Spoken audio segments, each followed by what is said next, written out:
গ্রামের সুন্দর পরিবেশের রাস্তা দিয়ে হাঁটতেছি। ঈদ করার জন্য দেশে আসলাম।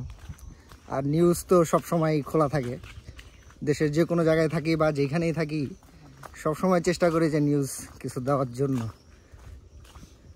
তো আজকে সকালে যেই আপডেট নিউজটা দেখলাম আসলে সেটা আসলে বলার মতো না।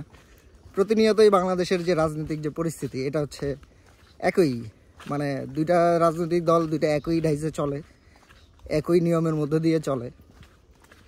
তো সবথেকে বড় কথা যেটা সেটা হচ্ছে এই বর্তমানে যে কুরবানি ঈদটা চলতেছে সেটা নিয়ে রাজনীতিবিদদের কেমন চিন্তা চেতনা। তো সকালে যখন নিউজ দেখতেছিলাম দেখলাম যে আসলে ঢাকা শহরে যে বৃষ্টি হাট আছে তার বৃষ্টি হাটেই হচ্ছে পুরোপুরিভাবে বিএনপির নিয়ন্ত্রণে।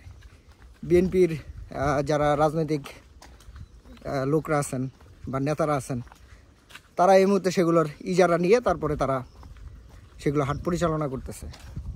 এবং গতকালকে যখন আমি গ্রামের দিকে আসি ঢাকা থেকে, তখনও গাড়ি থেকে শুনতেছিলাম যে আসলে জিয়াউর রহমানের মৃত্যুবার্ষিকী উপলক্ষে হাসিল 5 টাকা করে দিচ্ছে ওই এলাকার যিনি নেতা আছেন তিনি। তো এলাকার নামটা নাই বলি। তো বর্তমান যেই টাইমিংটা চলতেছে আসলে একটা দলকে পরিবর্তন করে আরেকটা দলকে ক্ষমতা দেওয়া, বিষয়টা এরকমই হয়ে দাঁড়াইছে।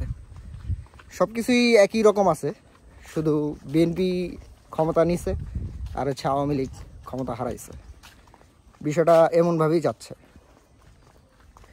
তো সিটি কর্পোরেশনের হিসাব অনুযায়ী রাজধানীতে 20টি পশুর হাট বসে প্রতি বছর, যা এতদিন পরিচালনা করে গেছে হচ্ছে আওয়ামী লীগের দোসররা, কিন্তু এখন পরিচালনা করতেছে বিএনপি যারা আছেন তারা। মানে বিগত 15-16 বছর আওয়ামী লীগের লোকজনই শুধু সেগুলোকে একতরফা পরিচালনা করে গেছে এবং ইজারা নিয়ে গেছে। আর এখন যেটা ক্ষমতার রদবদল হইতে না হইতেই বিএনপির লোকজন, যদিও সেখানে লেখা নাই যে বিএনপির নেতাকর্মী বা কিছু, তারা বিভিন্ন অঙ্গ সংগঠন বা ব্যবসা প্রতিষ্ঠানের নামে সেখানে ইজারাটা নিছে আর কি। তো যাই হোক, এই হচ্ছে দেশের বর্তমান পরিস্থিতি রাজনৈতিক। আমরা আসলে 5ই আগস্ট যেই চিন্তা চেতনা করে আওয়ামী লীগ সরকারকে পরিবর্তন করেছিলাম সেটা মনে হয় না আর হবে। যেটা দেখা যাচ্ছে যে আসলে বিএনপি সবখানেই তাদের প্রভাব বিস্তার করতেছে। আওয়ামী লীগ যেখানে প্রভাব বিস্তার করা ছিল সেই জায়গাগুলোতেই তারা দখল করতেছে। তো এভাবেই চলতেছে। তো আমরা যতদূর সম্ভব চেষ্টা করব যে আসলে বর্তমানে সরকারকে একটু দীর্ঘমেয়াদী রাখার জন্য, যদি এগুলো পরিবর্তন করতে হয়। তো বাকিটা ইনশাল্লাহ সামনে দেখা হবে নতুন আরও কোনো টপিক নিয়ে।